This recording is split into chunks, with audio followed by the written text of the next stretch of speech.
평안하십니까? 새롭게 하소서의 최일도입니다. 안녕하세요. 오미입니다. 네, 하나님의 속성, 하나님의 성품 가운데 말이죠. 공의로우시고 정의로우신 우리 하나님 그런데 네. 고아와 과부의 신운을 풀어주라고 하시는 우리 하나님의 말씀을 들어보면 언제나 약자 편에서 억울한 사람들의 그 마음을 해결해 주라고 하는 하나님의 말씀 우리가 잊을 수가 없죠. 명령이거든요. 그렇죠. 이 명령대로 사는 분을 오늘 우리가 모셨어요. 그렇습니다. 살면서 억울한 일 앞에서 누가 내 마음을 알까? 하느님만 아시지 이럴 때가 있습니다. 그렇습니다. 오히려 이렇게 법을 전공하시면서 하나님께 더 가까이 가시는 분이 계십니다. 예. 참, 입술에 30초, 마음에 30년이란 말도 있잖아요. 30년 이상씩 가요. 어떤 경우에는 평생 가요. 그 억울함이. 그 억울함을 풀어주기 위해서 정말 모든 노력을 최선을 다하는 하나님의 사람입니다. 이재만 변호사님을 이재만 변호사님. 네. 어서 오세요. 예, 반갑습니다. 네, 반갑습니다. 네. 모시게 돼서 대단히 기쁩니다. 예. 예. 아마 이제 제가 감독이라면 네. 감독으로서 영화 속에 변호인이 필요하다. 그럼 딱 이렇게 그 모습을 갖춘 분을 배우로 변호사로 역할을 맡을 만큼 굉장히 잘 어울리시죠? 탤런트다운 말씀이셨어요. 정말. 예, 아주 그 변호사가 되기 위하여 태어난 분처럼 외모도 그렇고 내면도 그렇고 그러시다는 예, 거예요. 감사합니다. 예, 정말. 매일매일 그렇게 법정에 서시다 보면 아마 모든 세상살이가 다 소송 같고 사건 같고 뭐 그렇게 보일 수도 있었을 텐데 어떻게 지내세요?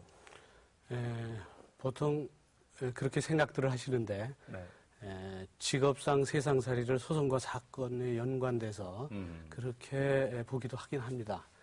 그러나 대체적으로는 세상살이는 그냥 세상살이로 보고 세상살이에 묻혀 살고 저도 월드컵 응원 때는 밤을 새서 거리 응원도 하기도 하고 그러세요. 또 시합에 이겼을 때는 소리치면서 기뻐하기도 하고 그랬습니다. 그렇게 세상과 법정을 분리시킬 수 있는 정도의 차분함이 생기려면 어느 정도의 경력을 가지셔야만 됩니까? 지금 몇 년째세요? 지금 12년째 변호사 생활을 하고 있습니다. 네, 어느 변호사님도 변호사도 때로는 울고 싶다 뭐 그런 책을 써낸 분도 있는데 우리 변호사님들 똑같이 억울한 일을 겪으실 거고 똑같이 안타까울 때도 있고 눈물 날 때도 있고 그러시겠죠? 예, 물론 그렇습니다. 그런데 어르신들의 그 희망은 다 우리가 검판사가 되고 뭐 잘 되는 거였잖아요. 하지만 그 꿈을 이루어드리는 자녀들은 그렇게 많지가 않은데 그런데 그 어르신들의 꿈과 본인의 꿈이 이렇게 이루어진 거죠? 예, 그렇습니다. 네, 어렸을 때 되고 싶었던 게 결국은? 그런데 그렇게 주변에서는 고시 공부를 하기를 원했지만 제 자신은 이 공부에 대해서 섣불리 접근을 못했습니다. 주변에서 대학 시절에 고시 공부하는 사람들을 많이 보기는 했는데 지금 저하고는 좀 거리가 먼 데 있는 그 다른 나라 사람들 같았고 또 고시 공부에 대한 그 합격에 대한 그 소망은 있었지만은 좀 먼 그 정상이 좀 먼 데 있다. 그래서 내가 갈 길은 아닌 것 같다는 생각이 들어서 이 시험 공부를 그 대학 시절이나 그때 섣불리 쉽게 시작을 하지 못했습니다. 네. 그 청소년기 자랄 때 어떻게 자라셨는지 한번.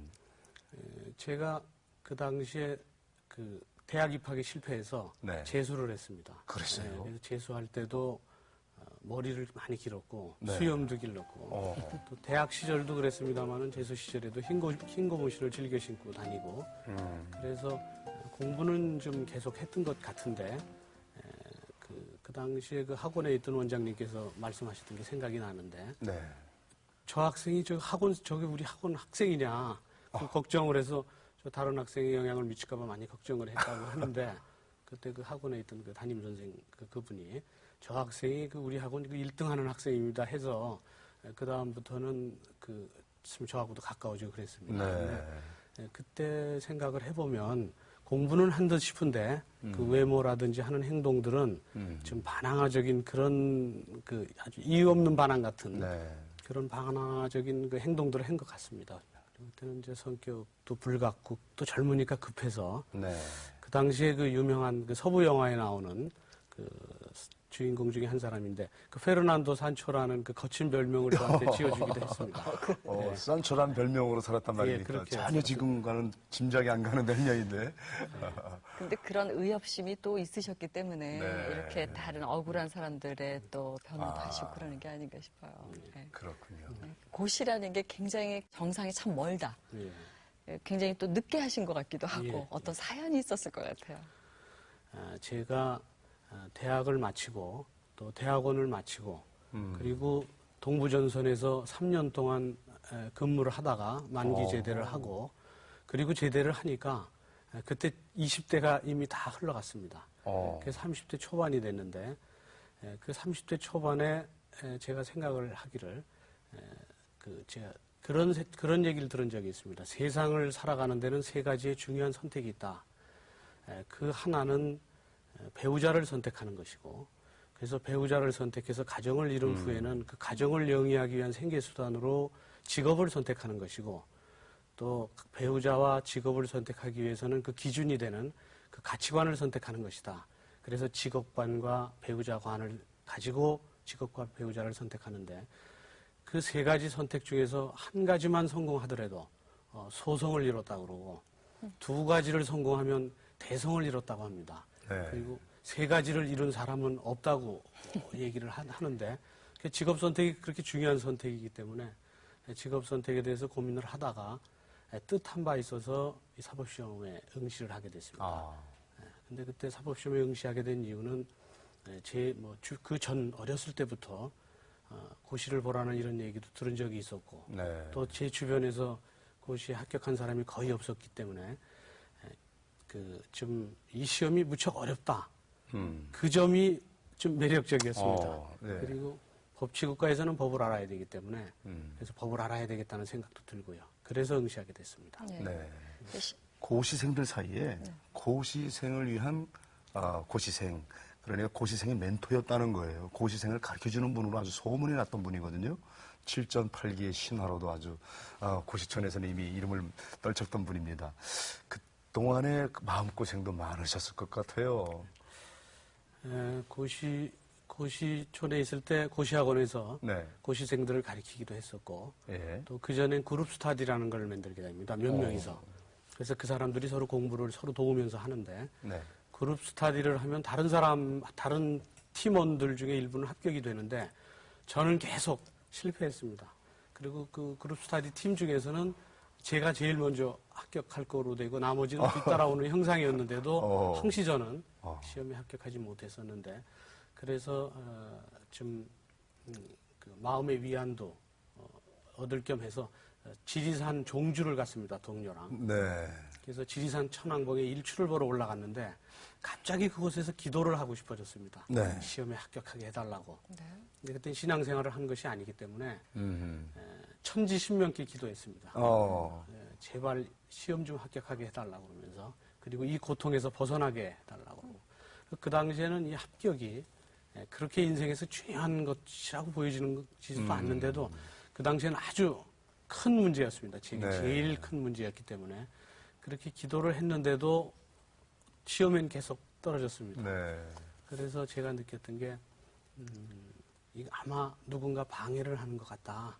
혹시 신이 방해하는 거 아닌가 이런 생각이 드니까 기도가 방해하지 말라는 그런 기도를 하게 되고 그래서 그런지 또 계속 떨어지다가 아주 마음고생도 심했고 그 정도로 그리고 지치고 그래서 지친 상태가 되니까 이제 자포자기하는 상태가 됐습니다. 네. 그래서 그 내 뜻대로 이루어지지 않으니까 네. 신의 뜻대로 신한테 다 맡길 테니까 필요하면 합격시켜서 쓰시고 필요하지 않으면 다른 길로 가게 해달라고 이 포기 상태까지 가고 네. 공부하는 것도 그렇게 착착하지 하는 게 아니라 조금 한 발 떨어져서 관조하면서 공부를 했는데 그렇게 신한테 의탁할 때 시험에 합격했습니다.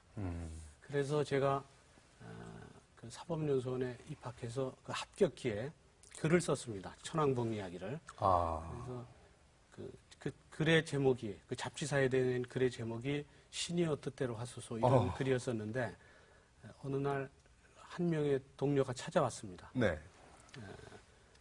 전도를 하러 찾아왔습니다.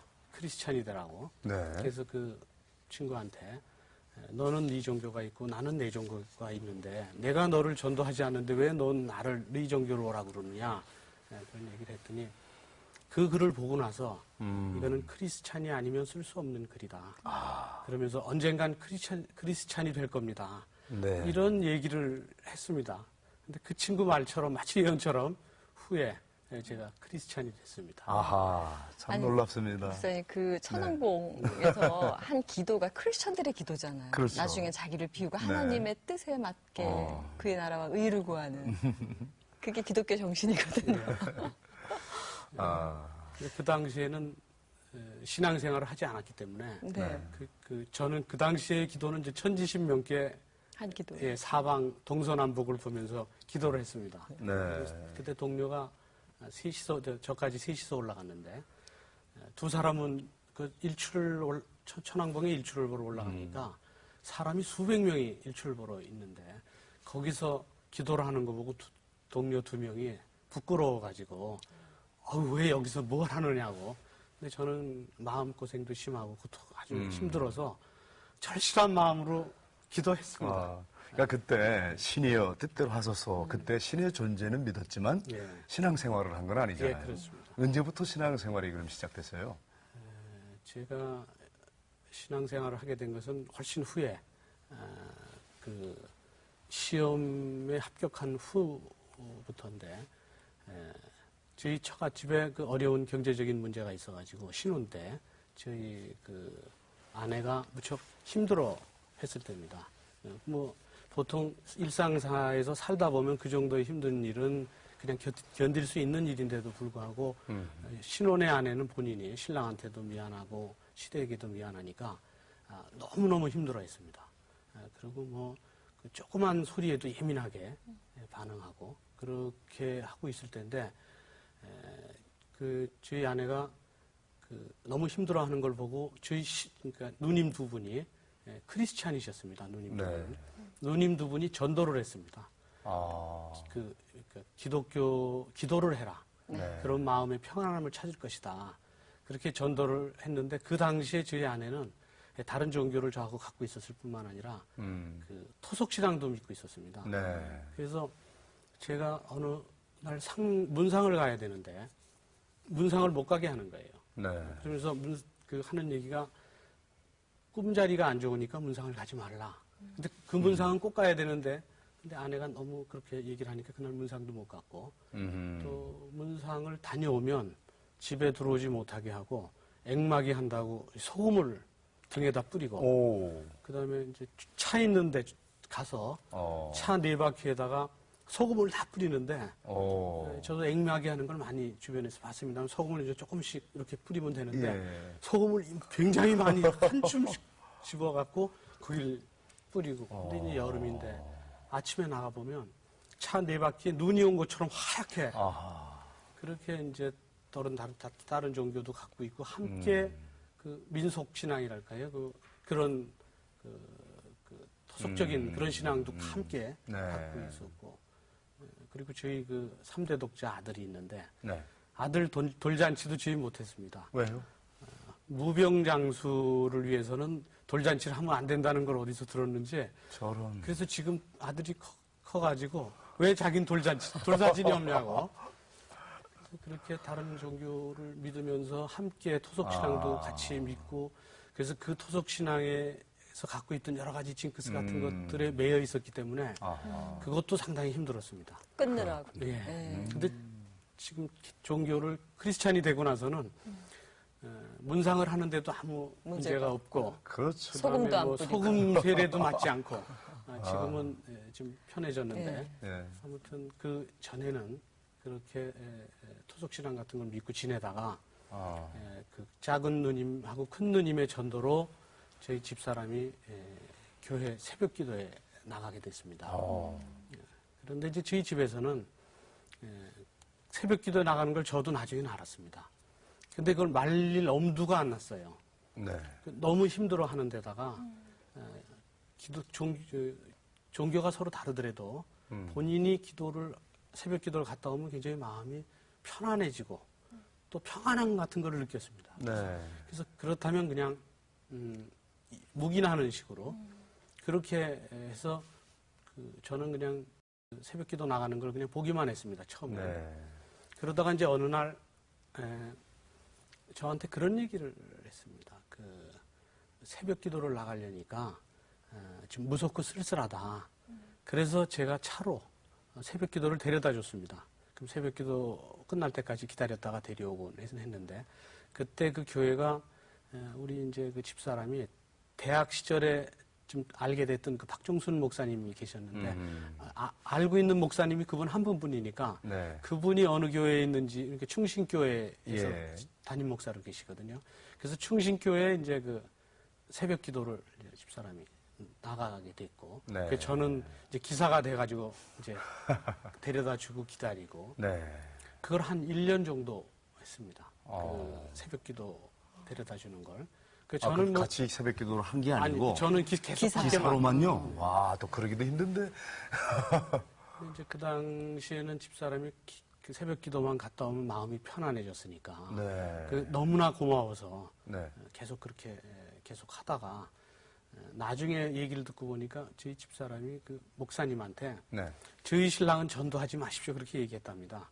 저희 신랑을 전도하다가는 저도 못 나올 우려가 있으니까 전도하지 말라고. 그래서 그런지 저희 사무실이나 집으로 박정순 목사님한테 전화가 왔었어요. 네. 그러니까 요즘 어떻게 지내시냐고 그렇게 안부 전화만 오고 교회에 한번 같이 들어오라고 이런 얘기는 절대로 안 하시더라고요. 아무튼 그렇게 한 1년이 지나고 집사람은 이제 조금씩 제가 변화하는 걸 느꼈는지 네. 집에 오면 발 마사지도 해준다 이러면서 그 성경 테이프를 슬쩍 틀어놓고 이렇게 듣게 하고 그러다가 송구영신 예배가 있던 날 네. 이거는 예배가 아니고 음악회다. 그러니까 한번 음악회를 들어가자. 그래서 제가 그 음악회 인줄 알고. 음악회가 끝나면 예배가 있다고 하니까 이제 음악회도 있으니까 들어가서 이제 음악회도 듣고 거기서 우리 집사람의 그 평안한 모습 비슷한 모습들을 좀 주변에서 많이 봤습니다. 기도하고 그런 모습들을 보고 그 후에는 어차피 한번 들어갔으니까 이제 같이 밖에서 기다리지 말고 좋은 말씀을 듣자 그래서 이제 계속 들어가게 돼서 그 이후에 점차적으로 교회에 다니게 됐습니다. 사모님이 전도를 참 아주 지혜롭게 맞춤 하셨다. 전도, 그죠? 남편 예. 성격 잘하니까. 예. 예, 근데 아내의 그 변화되는 모습을 쭉 보시면서 굉장히 고맙다 그러셨잖아요. 그게 이제 변호사님은 어떻게 변하신 것 같아요? 저는 이제 변호사 생활을 하면서 그 시간이 촉박하고 하니까 기록도 검토해야 되고 또 법정에도 나가야 되고 그러니까 당사자를 만나서 상담을 들을 시간이 그렇게 한정되어 있는 시간이기 때문에 당사자를 만나면 당사자가 해야 될 일 한 10분이나 20분 정도면 할 수 있는 일을 그냥 들으면 막 1시간, 2시간씩 이렇게 시간이 잘 안 맞게 얘기를 해서 상담할 때 분석적으로 많이 했습니다. 그동안은. 얘기를 하면 얘기를 끊고 제가 질문을 해서 재판에 필요한 얘기를 들으려고 했었는데 주님을 영접하고부터는 저 사람이 꼭 재판에 필요한 얘기뿐만이 아니라 자기가 하고 싶은 많은 얘기들을 하고 싶어서 왔다는 그런 생각들을 많이 느끼게 돼서 배려하는 마음도 생기고 그래서 가급적 많은 얘기들을 들으려고 하고 있고 그리고 또 이 사람이 억울한 누명을 쓰거나 또는 억울한 일을 당한 것이 경우에 따라서는 사람을 시켜서 하나님이 그렇게 매듭을 지어지는 것인지도 모른다 이런 생각이 들기 때문에 그런 매듭은 하나님이 풀어야 돼서 사건을 하면서 기도도 많이 하게 되고 또 사건이 끝나면 교회에 가서 같이 감사 기도도 하고 그럽니다. 네. 그렇게 하나님을 만나신 이후에 우리 이 변호사님께서 아주 좀 특별한 사건을 하나 맡으시면서 더 깊이 하나님을 체험하는 시간들이 있었다고 들었거든요. 그게 무슨 사건이죠? 그게 이제 세간에 화제가 됐던 주병진 씨 형사 사건이었습니다. 그 사건 자체는 저한테 그 신앙심을 키워주는 그런 그 계기가 됐던 사건인데 그 사건을 처음 갖고 와서 기록을 보니까 그 기록 자체에 의해서는 도저히 1심에서 유죄 판결이 된 후에 저를 찾아왔습니다. 네. 근데 1심 기록을 보니까 도저히 이 사건으로 봐서는 그 무죄 판결을 받을 수 없을 만큼 그 유죄의 증거가 아주 명확하게 다 정리되어 있었습니다. 네. 그래서 무죄 판결을 받을 수 없는 사건이었습니다. 그 네. 증거법상으로는. 네. 그런데 그 주병진 씨를 직접 만나고 또 얘기를 들어보고 그리고 끝까지 다투겠다는 그런 모습들 그리고 증거에서 제가 기록을 보면서 찾아낸 몇 가지의 내용들을 보고선 아 이거는 밝혀줘야 되는 사건이다라는 이런 생각을 했습니다. 네. 그래서 무죄 변론이라는 것은 그 당사자가 변호인한테 무죄에 대한 확신을 심어줘야 무죄 변론이 가능합니다. 그렇겠죠. 근데 당사자가 변호사한테 무죄에 대한 확신을 심어주지 못한다면 이 무죄에 대한 확신을 재판장한테 또 심어줄 수 없기 때문에 심증을 형성시키는 데 어려움이 있으니까 무죄 변론을 하기가 상당히 어렵습니다. 근데 주병진 씨는 저한테 무죄에 대한 확신을 심어주었고 그래서 결국 그 사건을 그 무죄 변론을 하면서 재판을 진행했습니다. 네. 근데 그 당시에 이 사건을 진행하면서 주병진 씨를 도왔던 분들이 크리스찬들입니다. 그때 이성미 씨, 그다음에 개그맨 이성미 씨가 있었고, 그다음에 뭐 박미선 씨, 그다음에 뭐 김자옥 씨, 이경실 씨, 송은희 씨 이런 분들이 적극적으로 그 도와줬는데 이성미 씨는 그 당시 만삭이었는데도 그 누명을 풀어주기 위해서 동료의 누명을 풀어주기 위해서 애쓰고 박미선 씨는 방송 스케줄 하나를 변경하면서 부산에까지 내려갔다 오고 뭐 하여튼 주변에서 너무 열심히 하는 그 행동을 보고 크리스찬들의 그 동료애 같은 거를 봤습니다. 네. 그래서 저는 예전부터 세상을 살 때 친구가 2명만 있으면 성공한 인생이라고 하는데 그 동료 크리스찬들이 그렇게 도와주는 걸 보고 저한테 어떤 신앙심이 자라나는 계기도 됐었고 또 그분들한테 그런 얘기도 들었습니다. 그 주병진 씨는 그 당시에 종교가 그 크리스찬이 아니었습니다. 물론 지금은 크리스찬이 됐습니다만은. 그래 그 주병진 씨를 위로하기 위해서 김자옥 그분 이제 권사님이신데 네. 김자옥 그 탤런트 김자옥 권사님이신데 그분하고 이성미 씨하고 박미선 씨하고 주병진 씨하고 네 분이 기도를 하자. 네가 이렇게 억울한 누명을 쓴 거는 그리고 네 누명을 쓰기 위한 이런 증거들은 인간이 만들었지만 어떻게 이렇게 완벽한 증거가 만들어졌겠느냐. 이건 하나님이 너한테 뭐 시련을 주고 네가 극복하라고 한 것이니까 힘을 갖고 견뎌라. 그러면서 기도를 해주러 그 충신교회를 데리고 갔습니다. 네. 근데 그때 너무 늦은 시간이었기 때문에 그 문이 닫혔습니다. 그 철문이. 네. 근데 이제 거기서 4명이서 서서 철문을 붙잡고 이제 기도를 김자국 권사님이 이제 기도를 하시고 그다음에 이제 근데 거기가 밤이긴 해도 그 동부 이천동인데 그 대로변이기 때문에 그 차도 많이 다니고 그렇겠죠. 그다음에 이제 그 사람들도 꽤 좀 다닙니다. 그러니까 길에서 이렇게 넷이서 기도하기가 사실은 쉽지 않은데도 기도를 하고 있다 보니까 갑자기 막 울음소리가 들리대요. 네. 그래서 이렇게 보니까 주병진 씨가 그 맨 땅바닥에 엎드려서 막 울면서 기도를 했다고 네. 그 얘기를 전해 듣고 이거는 이 사건은 풀려질 수도 있겠구나 하는 그런 생각도 좀 들었습니다. 네. 근데 그 후에 그 상대방들이 조작된 증거들을 하나하나씩 풀어야 되는데 네. 증거가 잘 나타나지 않으니까 서로들 합심해서 기도하고 저도 기도하고 또 본인도 기도하고 그러다 보니까 증거가 하나씩 나왔습니다. 그게 한꺼번에 나온 게 아니라 그래서 그 당시 사건은 그 신문이라든지 뭐 방송으로 계속 보도가 되고 있었는데 이번 재판에는 무슨 증거가 나와서 이 재판이 조금씩 변동되는 게 마치 한편의 드라마처럼 이렇게 변동돼서 주병진 씨가 명예회복이 되는데 상당히 도움이 됐고 그래서 이것도 다 하나님의 뜻이 아닌가 이런 생각이 듭니다. 네.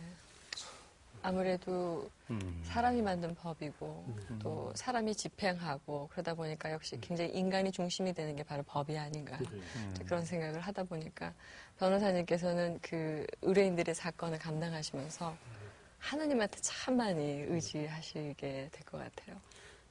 이제 모든 사건이 다 그렇지만 특히 어렵거나 또 억울해서 찾아오는 분들이 거의 대다수입니다. 보면 죄가 없어서 누명을 쓴 사람은 죄 없이 처벌받을 우려가 있는 사람이고, 또 죄를 짓고 온 사람들은 죄만큼의 벌만을 받아야 되는데 죄는 하나인데 벌을 2개 받으면 또 네. 그만큼 또 억울한 일입니다. 그렇겠죠. 그래서 그 법의 여신이 들고 있는 저울은 그 죄는 반드시 벌이 따르지만 그 죄의 무게와 벌의 무게를 동등하게 하라는 뜻에서 그 천칭을 들고 있는 겁니다. 그래서 저희 변호사 입장에서는 항시 억울한 사람은 억울하지 않게 하고, 또 죄 있는 사람도 죄 값을 죄의 무게만큼만 받게 그렇게 하려고 노력을 합니다. 네. 그런데 그렇게 하기 위해서는 제가 충분한 변론을 해야 되는데, 변론에 필요한 증거들이나 증언을 확보하지 못했을 때 그때는 하나님한테 많이 의지하고 기도하고 그렇게 하게 됩니다. 예, 참 무죄 변론 사건을 맡으시면서 무죄 제조기라고 하는 별명을 다 얻을 만큼 우리 변호사님은 그 무죄 변론을 위해서 정말 최선을 다하신 분인데, 이렇게 굳이 이런 사건을 이렇게 맡고 계시는 그 가장 큰 이유는 뭡니까? 그 무죄 변론을 맡게 돼서 그 의뢰하는 사람들은 네.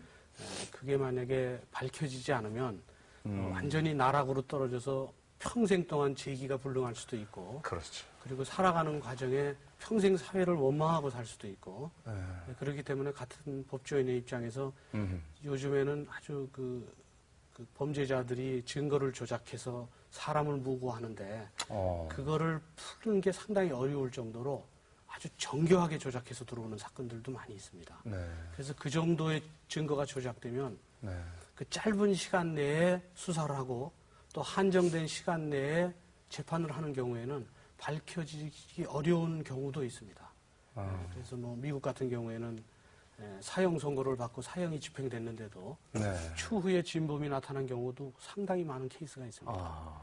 그래서 무죄 변론을 하는 건 변호사는 시간을 더 많이 투입할 수 있으니까 그렇군요. 더 많이 기록을 보고 더 많이 현장 검증을 하고, 그래서 주병진 사건을 할 때도 현장 검증을 주병진 씨하고 3차례 갔는데 그 사건이 그 한남동에 있는 호텔에서 새벽 3시에 이루어졌기 때문에 새벽 3시에 한남동에 있는 호텔을 3번 정도 갔습니다. 가서 좀 의문점이 나는 건 다시 한번 가서 확인해보고 또 해보고. 근데 지금 수사기관이나 또는 법원에서는 그렇게 많이 현장 검증을 할 수도 없고, 또 다른 사건들도 많이 있기 때문에 그 조작된 증거를 푸는 데는 혹시 속을지도 모르는 그런 사건들이 있다면 네. 변호사들이 무죄 변론을 해야 되니까 적어도 나락으로 떨어진 사람은 구해야 한다는 그런 생각 때문에 무죄 변론을 하는데 주저해서는 안 된다는 생각을 갖고 있습니다. 네, 특히 저도 그 재판의 경험이 좀 있는데 변호사님들께서 그 연예인들의 사건을 잘 안 맡으시려고 그러시는 경향이 있으시더라고요. 이유는 어떠세요? 뭐죠? 이제 그 연예인 사건은 일단 우선 네. 부담이 많이 됩니다. 그 일반인들에 비해서 연예인들의 경우에는 한 번 범죄자로 낙인이 찍히면 회복하는 게 불가능하고, 또 범죄자로 낙인 찍히면 일반인들은 그 동네 아는 사람한테만 명예훼손이 되는데 아주 유명한 사람은 전국적으로 그렇죠. 명예가 훼손되고, 또 어떤 경우에는 외국에까지 뉴스로 나가서 해외에서도 뭐 알려지고. 그래서 저도 주병진 씨 사건을 할 때는 굉장히 부담이 컸었고, 그렇군요. 또 본인이 그 사건으로 인해서 자살을 결심한 적도 있었고, 자살을 하려고도 했었고, 네. 또 이민을 준비도 했었습니다. 그 도저히 정도였구나. 한국 사람들을 보고는 못 살겠다. 네. 평소에는 그 모자를 쓰고 다녔고, 네. 그리고 엘리베이터를 타면 혼자 탈 때는 괜찮은데 사람하고 네. 자기하고 어떤 여자하고 단둘이 있으면 마음이 두근거리고 이렇게 갑자기 겁이 나서 또 누명 쓰면 어쩌나, 그래서 자기 층으로 올라가지도 못하고 또 나와야 되고, 그리고 대인기피증도 굉장히 심한 상태에 있어요. 주병진 씨가 그 이후로 굉장히 개인적으로 어려움을 많이 겪었죠. 그러니까 그렇죠. 참 억울한 게, 그런 일이 있었을 때는 굉장히 공인이니까 대내외적으로 많이 그 기사화 되는데, 무죄 판결을 받았을 경우에는 그게 크게 기사가 나질 않습니다. 그래서 독자들은 그러니까 아니면 말고 네, 그런단 말이죠. 그런 거. 그리고 참, 이 아니고 말고, 아니면 말고, 그렇지만 아니면 아니었다. 이것도 그 보도를 해서 이 사람 명예가 회복이 되도록 도와줘야 될 거 아닙니까?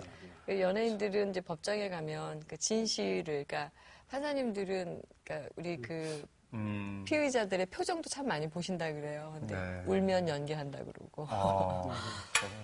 참 어렵죠. 연예인이라는 입장이 다른 사람들이 얼마든지 그 사람을 가해하려고 마음먹으면 대상이 그렇죠. 될 수 있는 분들도 연예인이기도 하죠. 예. 그런 점 때문에 예.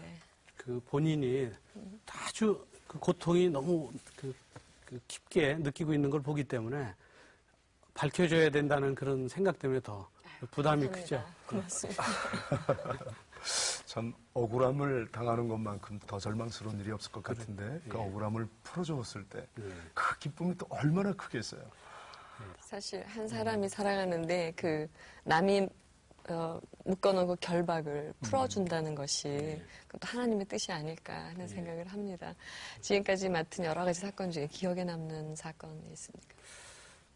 노랑머리 사건이라고 알려진 사건입니다. TV에서 드라마화도 됐고요. 그다음에 사법연수원의 그 시험 문제로도 그 출제된 그런 사건이 있었는데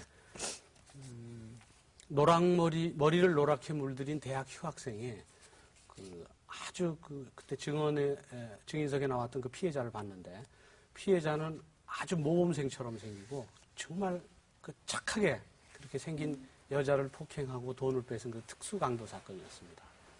근데 그 당시에 그 노랑머리 그 휴학생, 그 학생의 아버님이 저를 찾아와서 자기 아들은 그런 아이가 아니다. 그러면서 변론을 부탁했는데 아버님이 그 당시 현장에 있었던 건 아니니까 그 자식을 보는 아버지의 입장이고 제가 볼 때는 그럼 당사자를 한번 만나보고 정말 저한테 무죄 확신을 심어주는지 그래서 무죄 확신을 심어준다면 무죄 변론을 하고 무죄 확신을 심어주지 않는다면 차라리 변명으로 돼버리면 가중처벌되니까 무죄 변론을 하지 말고 반성하고 자백하고 선처를 받는 것이 훨씬 당사자한테는 좋다 이렇게 말씀을 드리고 구치소로 찾아갔습니다. 네.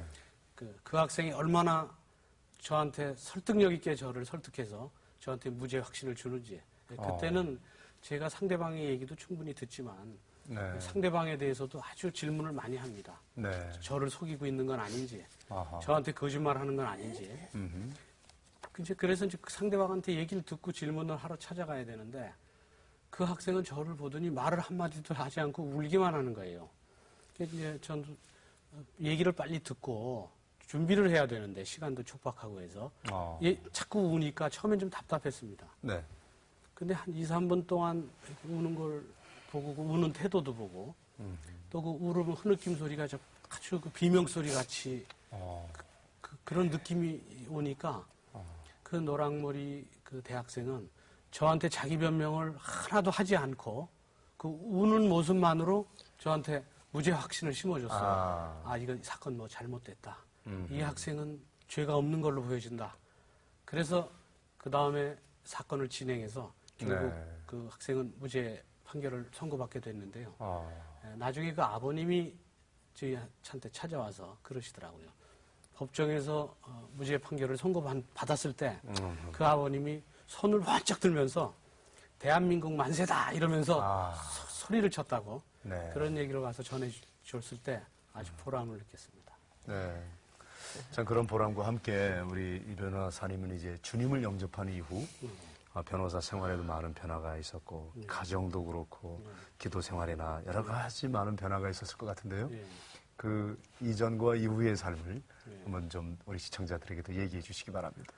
그래서 예전처럼 분석적으로 필요한 자료만을 찾는 것이 아니고 그분 뒤에 있는 가족들도 보이니까 그 의뢰인이 겪고 있는 고통 또 그 고통으로 인해서 그 뒤에 있는 가족들이 겪고 있는 고통도 보여서 그런 것들 때문에 더 많이 얘기를 들어주려고 그러고 또 재판을 진행할 때는 경우에 따라서는 인간이 풀 수 없는 일이니까 이건 하느님이 풀어야 되는 것 아닌가 이런 생각도 하고 그래서 저도 그 빌립보서에 나오는 그 4장 13절의 말씀 내게 능력 주시는 자 안에서 내가 모든 일을 할 수 있느니라 하는 그 말을 참 좋아합니다. 음흠. 그래서 기도하면서 풀어달라고 기도를 합니다. 그리고 풀어주지 않는 것도 있습니다. 그것이 진실이라서 풀어주지 않았는지 아니면 억울해서 풀리지 않았는지 몰라도 그것은 다 하나님의 다른 뜻이 있을 것이다. 이렇게 회개하고 또 풀려진 사건은 감사 기도를 하면서 사건이 끝나면 교회 집사람하고 같이 가서 기도하고 그리고 그렇게 지내고 있습니다. 사실 변호사라면 그 내가 맡은 사건이 승소하는 것이 가장 그 이제 변호사의 경력에도 도움이 되고 뭐 여러 가지 좋지 않겠습니까? 그런데 하나님께 그렇게 의지하고 어떤 것을 이렇게 간단간단하게 얘기만 들으려고 하질 않고 속 깊은 곳까지 듣다 보니까 오히려 승소의 확률이 더 높지 않았나요? 이제 그런 면도 보통 승소하는 것이 아주 사소한 부분에서 이길 수 있는 단서를 잡기도 하거든요. 네. 그래서 사실 당사자한테 얘기를 많이 들으면 들을수록 승소할 수 있는 자료를 찾을 수는 있습니다. 네. 시간이 많다면 많이 듣는 것이 좋겠죠. 네. 아마도 그냥 썬데이 크리스천으로 주일에 한 번 교회 가시는 것도 사실은 힘든 일정이시잖아요. 그런데도 성경 공부도 하시고 지금 빌립보서 말씀을 하신 것만큼 이제 말씀 안으로 들어가신 것 같은데 굉장히 열심히 신앙생활 하시나 봐요. 집에다 기도방을 만들었습니다. 아하. 그것은 제가 기도를 조용히 언제나 기도하고 싶을 때 기도를 하는데 좀 정결하고 깨끗한 자리에 앉아서 기도하고 싶다 이런 생각이 들어서 네.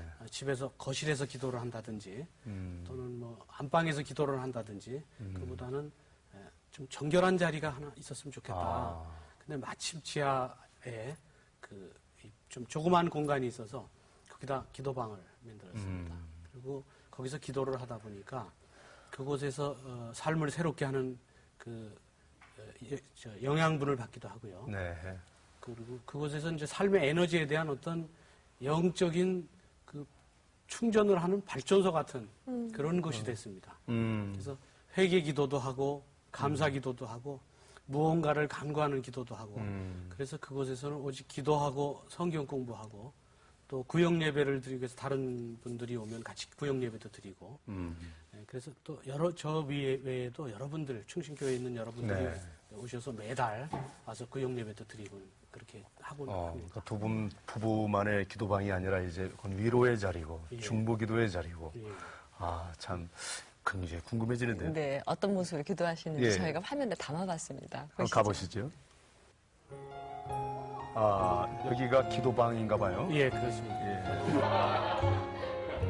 그냥 일반 사람 생각하기엔 이건 좀 이기기 어려울 것 같다라는 그런 사건들 기도로 하나하나 승리해 나가시는 모습 보면서 하나님께 함께 하시는 그 모습 보면서 정말 기도로 안 되는 건 없구나. 우리의 마음을 인도하시는 분은 누구시죠? 충신교회 담임 목사님이신 강성 목사님. 그래서 우리가 이렇게 모일 수 있는 자리, 함께 모여서 중보기도 할 수 있는 자리, 서로를 섬길 수 있는 자리가 너무나 복되고 귀하다. 신앙이 조금씩 자라다 보니까 왜 자꾸 배고파요. 그래서 이런 모임들이 자꾸 있으면 그 배고픔을 갈증을 해소해 주는 것 같은 그런 기분도 들고요. 그런데 그 감당 하나 자주 모여서 기도 모임 하시나요? 한 달에 한 번씩 구역 예배가 있습니다. 네.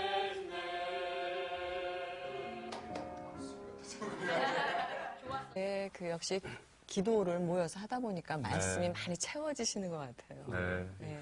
어떠세요? 저렇게 기도방을 마련하고 기도하고 영적으로 많이 공급을 받고 또 이렇게 공동체 이제 식구들도 오시고 굉장히 도움이 많이 되지 않으셨어요? 제가 성경 공부를 하고 네. 또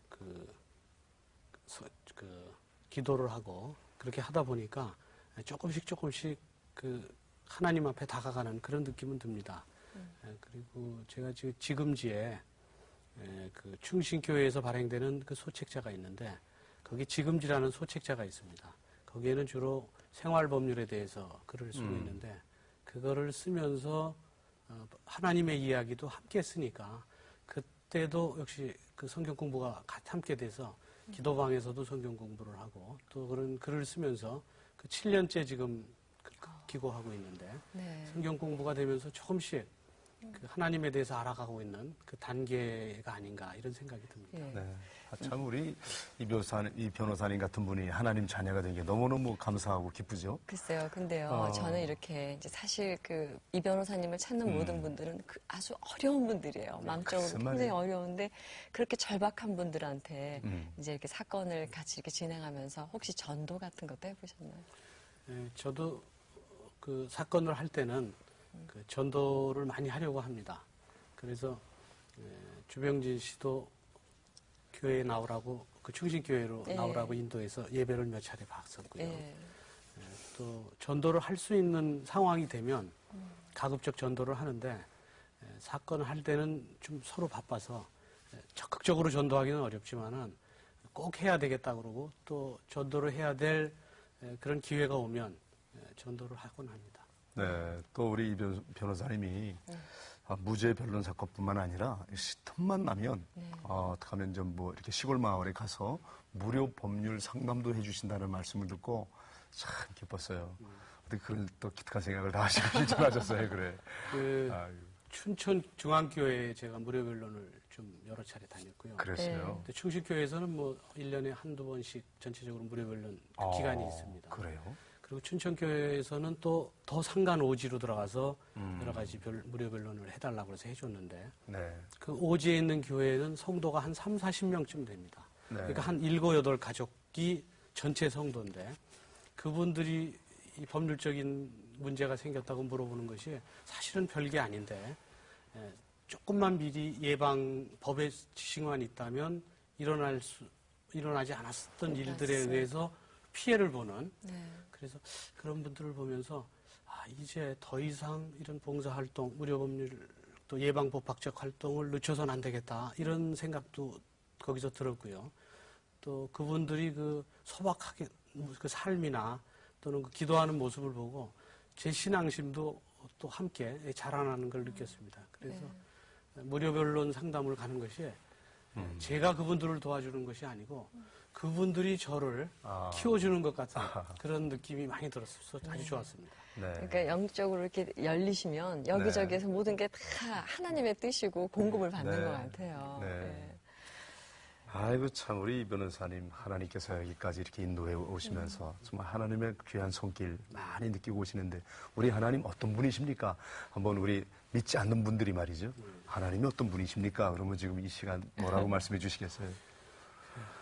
글쎄 저는 아직 그런 구체적 질문에 대해서 깊이 생각해 본 적은 없지만 네. 그냥 한마디로 하면 하나님은 나의 구주십니다. 아멘. 근데 그 결론에 이르기까지에는 여러 얘기가 있을 수 있겠지만 네. 개인적인 체험도 있고 또 고난에 의해서 그런 말의 뜻을 가슴에 새길 수도 있겠고 또는 어떤 큰 성공에 의해서 그런 말의 뜻을 자기 가슴에 새길 수도 있을 거라고 봅니다. 근데 제 경우에는 하나님은 나의 구주십니다. 이런 생각을 갖기까지는 제가 어려서 고등학교 시절에 미션스쿨을 다녔기 때문에 예배에 대해서는 조금 지식이 있습니다. 채플 시간에. 하지만 신앙생활을 못했고 또 군대를 마치고 대학 학교를 마치고 그리고 고시 공부를 할 때도 천왕봉에서 천지신명한테 기도하고 방해하지 말라고 하다가 또 의탁하면서 그것이 대상은 천지신명이었지만은 실제적으로는 신한테 기도하는 법을 거기서 배웠던 것이 아닌가. 그리고 그 다음에 이제 주병진 씨 사건 같은 것을 하면서 그 주변의 동료들 크리스찬들의 그 동료애를 보면서 그 크리스찬들의 행동이 저렇구나 하면서 크리스찬들의 하는 그 헌신적 행동을 보고 감동을 받아서 제 신앙심이 또 자라는 계기도 됐고 네. 또 이런 무료 법률 상담을 하러 가서 그 시골 사람들의 삶을 보면서 네. 제 신앙심이 계속 자라나면서 하나님께 나아가는 그런 느낌을 많이 받고 있습니다. 그런 와중에 나는 하나님 안에서 내가 뭐를 못하겠느냐 그런 생각을 하게 됐습니다. 그래서 하나님이 어떠신 분이라고 하신다면 나의 구주시고 또 하나님 안에서는 무엇을 못할 것이냐 무엇이든지 할 수 있을 것이다. 그래서 저는 하나님 안에서는 이 변론 활동을 하면서 할 수 있는 하나님 안에서 하나님이 시키시는 무슨 일이든지 네. 다 할 수 있다고 그렇게 생각합니다. 이렇게 하나님 얼마나 기쁘실까요? 네. 자, 하나님께서 쓰시기에 편한 도구가 있고 네. 쓰기가 좀 까다로운 도구도 있거든요. 근데 우리 변호사님은 너무도 하나님이 쓰시기에 아름다운 도구, 편한 도구가 되신 것 같아요. 네. 특히 눈물 흘리는 사람, 억울한 사람 마음 씻어주는 귀한 하나님의 도구가 되셔서 너무너무 기쁩니다. 오늘 네, 정말 그 하나님께서도 인간들이 그 결박한 여러 가지를 풀어주기를 원하시니까 어쩌면 하나님께서는 이렇게 네. 7,8기에 그 시험에도 그렇게 늦게 글쎄요. 합격이 되도록 했던 거는 여러 가지 훈련이었던 것 같습니다. 네. 오늘 이렇게 나와주셔서 간증해 주셔서 네. 대단히 고맙습니다. 정말 감사합니다. 감사했습니다. 네.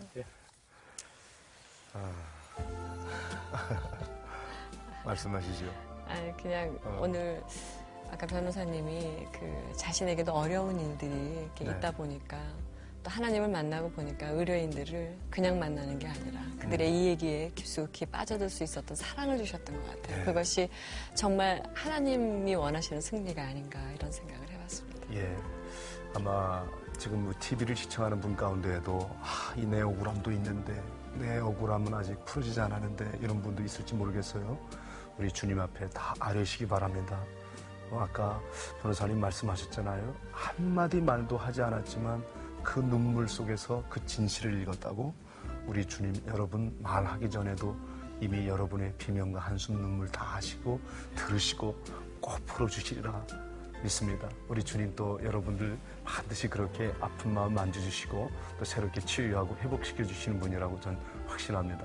오늘 변호사님을 간증을 통해서 정말 귀한 은혜의 말씀 듣게 되었습니다. 자, 오늘 순서는 여기서 마치도록 하고요. 다음 이 시간에 다시 찾아뵙도록 하겠습니다. 시청자 여러분, 안녕히 계십시오. 당신은 하나님의 언약 안에 있는 축복의 통로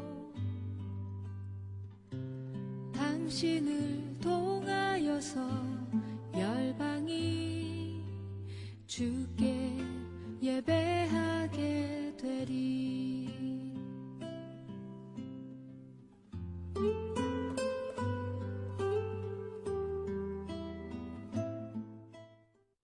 시청자께서 보내주신 시청 소감문 중 선정된 분들에게는 주식회사 GBM-INC에서 제공하는 그린윈드 삼립욕기를 보내드립니다.